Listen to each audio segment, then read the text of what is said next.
my name is Sandra Wilson and I help people who pull out their hair compulsively.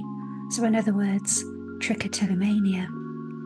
Now in my therapy practice, I see many people who are at their wits' end and they have tried pretty much everything to stop pulling out their eyelashes and nothing has worked.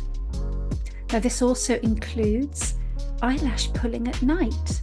So if you can't stop pulling even when you're sleeping, how on earth can you control this deeply frustrating habit that is ruining your looks as well as your self-confidence?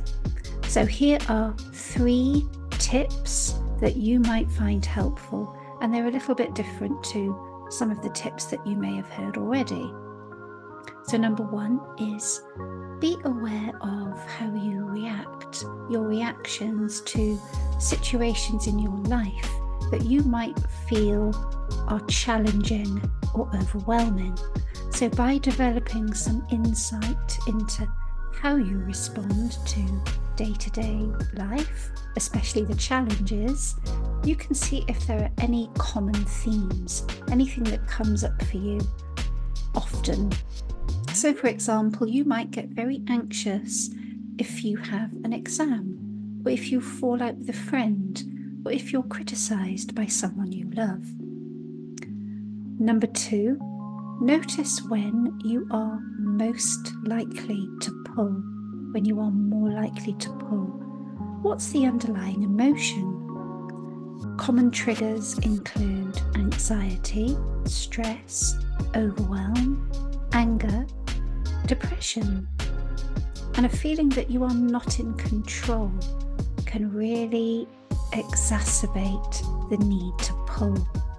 And I offer hypnotherapy that can really help you to develop more emotional resilience and self-belief very quickly, so you can figure out what's driving the pulling.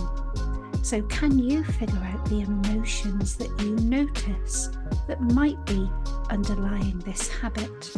And if you can, they will give you some very useful insight.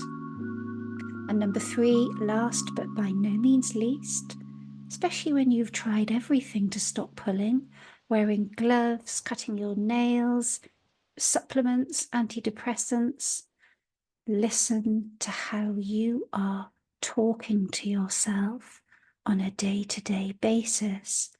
Now, most of us do have this inner voice, this inner narrative. Is yours cheering you on and encouraging you?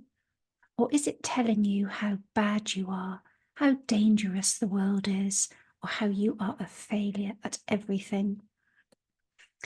It isn't easy to stop a deeply ingrained habit, a very powerful habit, which is in fact a coping mechanism, especially one that you might have had for many years and you feel that you have no control over. But by developing some awareness into your behaviors, your responses, your emotions, and how you talk to yourself, you can start to get to know yourself better. And all of this information you gather is like gold dust. Remember that you are stronger than you think. And I hope that you have found this video to be helpful, and I will be back with more content tomorrow. Bye for now.